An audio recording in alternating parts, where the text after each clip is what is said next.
The Steno School.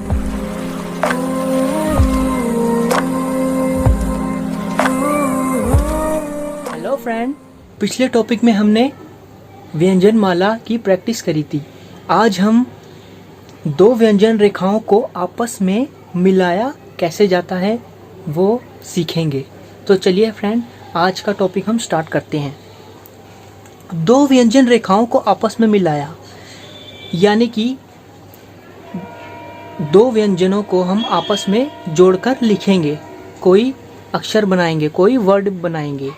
ठीक है friend, तो चलिए हम करते हैं। आज मैंने आपको बताया था पिछले टॉपिक में, जो हमारी शॉर्ट हैंड है उसमें जो व्यंजन है हम उनको ज्यामितीय प्रारूपों द्वारा लिखते हैं। तो चलिए हम करते हैं। किन्हीं दो व्यंजन रेखाओं को बिना लेखनी उठाए आपस में मिलाया जा सकता है। जब दो व्यंजन रेखाएं आपस में मिलती है तो पहली व्यंजन रेखा अपने स्थान पर रहेगी, उसके बाद दूसरी रेखा अपने निर्धारित दिशा में लिखी जाएगी।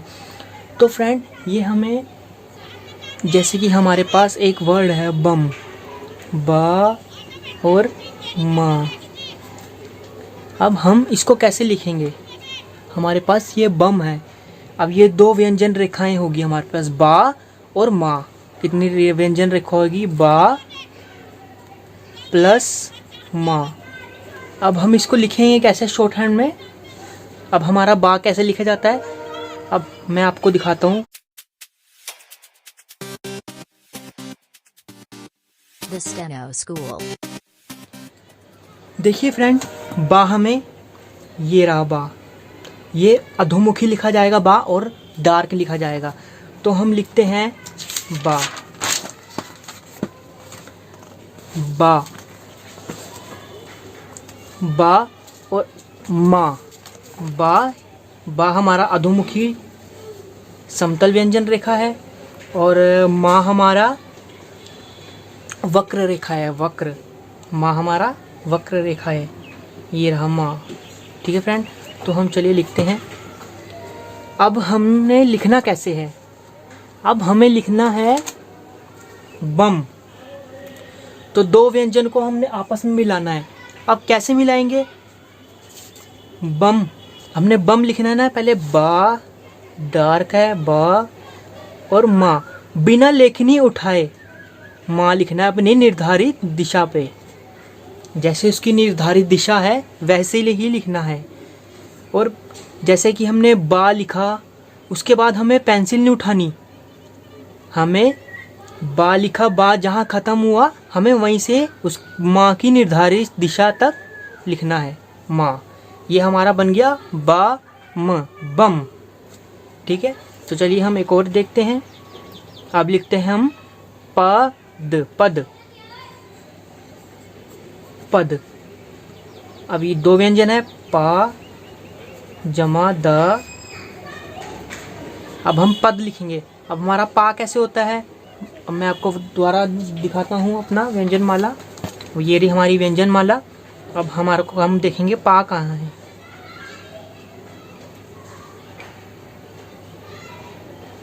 देखिए फ्रेंड, ये रहा पा, ये है हमारा अधोमुखी। अधोमुखी मैंने आपको बताया था, जो ऊपर से नीचे की ओर लिखे जाते हैं उन्हें कहते हैं अधोमुखी, और उधरमुखी लिखे जाते हैं जो नीचे से ऊपर की ओर लिखे जाते हैं।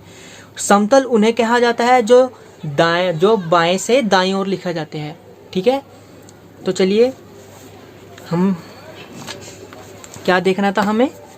पा जमा द, पद, पद लिखना था हमें। पा हमारा कैसे है? पा हमारा अधोमुखी है लेकिन हल्का है, और दा हमारा एक त्वर्ग है, ता था दा, दा ये रहा, दा है डार्क। ठीक है फ्रेंड, ये है वक्र रेखा। अब लिखेंगे हम, हल्के हाथ से लिखना है, बिल्कुल हल्के हाथ से लिखनी को। पा द डार्क। अब हमें पता चल जाएगा, अब हमने लिखा है कुछ हल्का कुछ डार्क, तो हमें जब हम पढ़ेंगे तो हमें पता चल जाएगा कि ये पा है और ये दा है, हल डार्क। तो चलिए फ्रेंड, हम आगे करते हैं।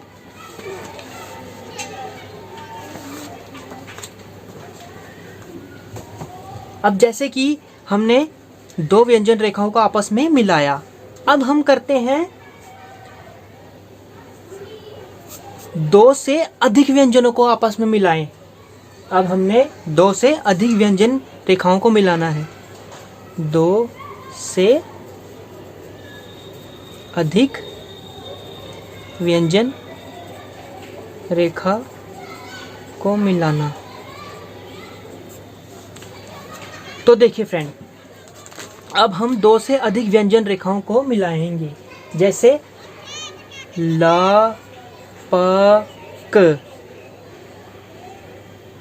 भ ज नहीं,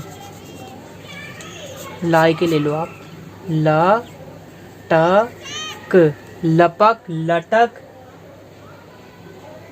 गमक गमक, टपक टपक। अब हमने ये ले लिया, ठीक है फ्रेंड। अब हम करेंगे तीन व्यंजनों को मिलाएंगे। दो से अधिक हो गए ना, ये तीन व्यंजनों को आपस में मिलाएंगे। ला जमा पा जमा क, ला जमा टा जमा क, ग जमा म जमा का, टा जमा पा जमा का। तो चलिए फ्रेंड, हम लिखते हैं अपनी व्यंजन माला। आपको दिखाता हूँ मैं, ये विशिष्ट आशुलिपि की बुक है, ठीक है फ्रेंड। तो चलिए हम लिखते हैं ला। ला को हम कैसे लिखते थे? वक्र रेखा द्वारा। और वक्र रेखा द्वारा नीचे से ऊपर की ओर लिखते थे कि नीचे से ऊपर की ओर लिखते थे या ऊपर से नीचे की ओर, आप मेरे को कमेंट बॉक्स में बताना, ठीक है। तो चलिए हम लिखते हैं ला। ला हमारा उधरमुखी होता है, मैं आपको बता रहा हूँ। ला हमारा होता है उधरमुखी, नीचे से ऊपर की ओर। अब पा आपको बताया था मैंने जब हमने दो व्यंजन करी थी। और का तो आपको पता ही है, समतल है, बाएं से दाएं ओर लिखा जाता है, ठीक है फ्रेंड। तो चलिए करते हैं हम ला हल्का, ला पा हल्का, फिर का, ये सारे हल्के लिखे जाएंगे। अब हम करते हैं ला टा क।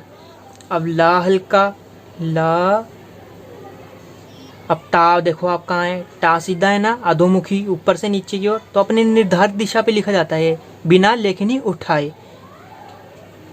ट क। अब ग म क। अब गा देखो डार्क है तो दबा के पेंसिल चलाइएगा। ग म क। देखिए फ्रेंड, ग म क, ठीक है। अब टा प क। अब देखिए टा, फिर प, फिर क। अब देखिए टा हमारा क्या था, आपको बताया अभी, अधोमुखी ऊपर से नीचे की ओर। टा प क, टपक, ठीक है फ्रेंड। अब मैंने आपको बताया, आपको यहाँ कंफ्यूजन होगा। अब मैंने आपको बताया है आपको कि बिना पेंसिल उठाए और अपनी निर्धारित दिशा पर, तो हम, ये होती है हमारी आधार रेखा, हम इसको आधार मान के चलते हैं अपना। इससे हमारा स्वर, जब हम आगे करेंगे टॉपिक, तो हमारे पे एक स्वर का चैप्टर भी है, आगे आएगा वो अगले टॉपिक पे, तो मैं आपको तब बताऊंगा। इसको हम आधार रेखा मान के चलते हैं और इससे हमारे स्वर भी प्रकट होते हैं, ठीक है फ्रेंड। तो चलिए टा प क, तो जैसे कि हमने आधार रेखा माना तो हमने यहीं से लिख दिया ये। अब हम जहाँ से पहला अक्षर स्टार्ट होगा, हम उसी से ही दूसरा अक्षर स्टार्ट करेंगे, चाहे वो जहाँ मर्जी ख़त्म हुआ, चाहे वो लाइन पे ख़त्म हुआ, चाहे वो लाइन से ऊपर ख़त्म हुआ, चाहे वो लाइन से नीचे ख़त्म हुआ। चलिए आगे कुछ और अभ्यास करते हैं हम। अब हम लिखेंगे नामत, नामत,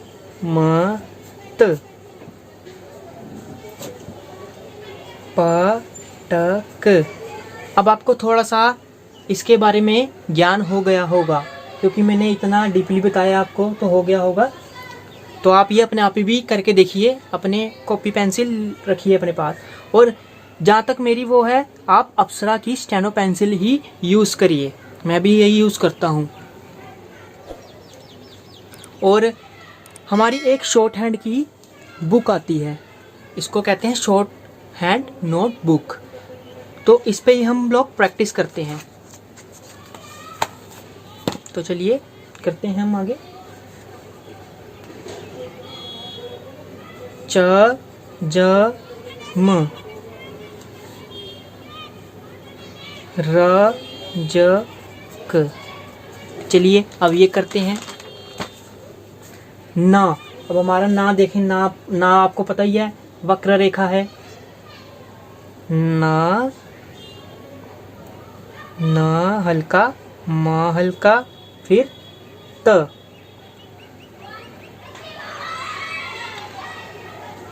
पा ट क।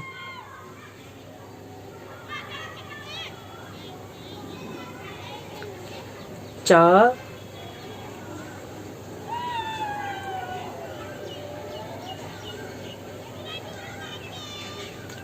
आपको, अब आप ये देखो, अब आप इसमें कंफ्यूजन हो जाओगे कि ये हम कैसे पता चलेगा। जब आप पढ़ोगे आपको समझ आ जाएगा कि आपने क्या लिखा है, जब आप अच्छे से करोगे। च हल्का लिखेंगे इसे, च। ज को डार्क, ज म, म। अब र, अब रा देखो क्या है, उधरमुखी है, नीचे से ऊपर की ओर लिखा जाता है। तो र ज डार्क क हल्का, र ज क। समझ आ रहा है ना फ्रेंड? आप मुझे जहाँ आपको कुछ डाउट लगे कमेंट बॉक्स में मेरे को कमेंट करना, ठीक है। चलिए फ्रेंड, मैं आपको जो हम नेक्स्ट टॉपिक करेंगे मैं उसको थोड़ा सा आपको बता देता हूँ कि ये जो हमारी व्यंजन रेखाएं होती है, जैसे हमारे पास ये का है, ये हमारे पे व्यंजन रेखा है। जब हम अगले चैप्टर में स्वर का टॉपिक करेंगे तो उसमें हर व्यंजन के 3 स्थान होते हैं। हर व्यंजन के 3 स्थान होते हैं जिन पर स्वर लगते हैं, ठीक है। अब 3 स्थान कैसे बनते हैं और कैसे होते हैं? जहाँ से हमने व्यंजन रेखा स्टार्ट करी वो उसका प्रथम स्थान होता है, और बीच वाला उसका द्वितीय स्थान होता है, और अंत वाला उसका तृतीय स्थान होता है। तो बीच वाला हमारा द्वितीय स्थान होता है, ठीक है फ्रेंड। तो जहाँ से हमने व्यंजन स्टार्ट करी लिखना, व्यंजन रेखा को लिखना स्टार्ट करी जहाँ से, वो उसका होता है फर्स्ट स्थान, और बीच वाला उसका होता है सेकंड स्थान, अंत वाला होता है थर्ड स्थान। ऐसे ही उसके दाएं बाएं व्यंजन का दायां भाग और बायां भाग होता है। जैसे कि ये ऊपर, ये नीचे वाला भाग, ये ऊपर वाला भाग, तो इसके यहाँ भी 3 स्थान है और ऊपर भी 3 स्थान है। ऐसे ही इसके ऊपर भी 3 स्थान है। ये मैंने आपको थोड़ा सा बताया। वक्र, ऐसी वक्र रेखाओं में स्थान होता है जहाँ से हमने स्टार्ट करा वो उसका फर्स्ट प्लेस होता है, बीच वाला उसका सेकंड प्लेस होता है, लास्ट वाला उसका थर्ड प्लेस होता है। और ऐसे ही इसके दाएं और बाएं होते हैं, जैसे नीचे वाला और ऊपर वाला भी फर्स्ट स्थान, ये भी सेकंड, ये थर्ड। ये मैंने आपको थोड़ा सा बताया है। अब अगले टॉपिक में हम स्वर करेंगे, ठीक है फ्रेंड। Thank you.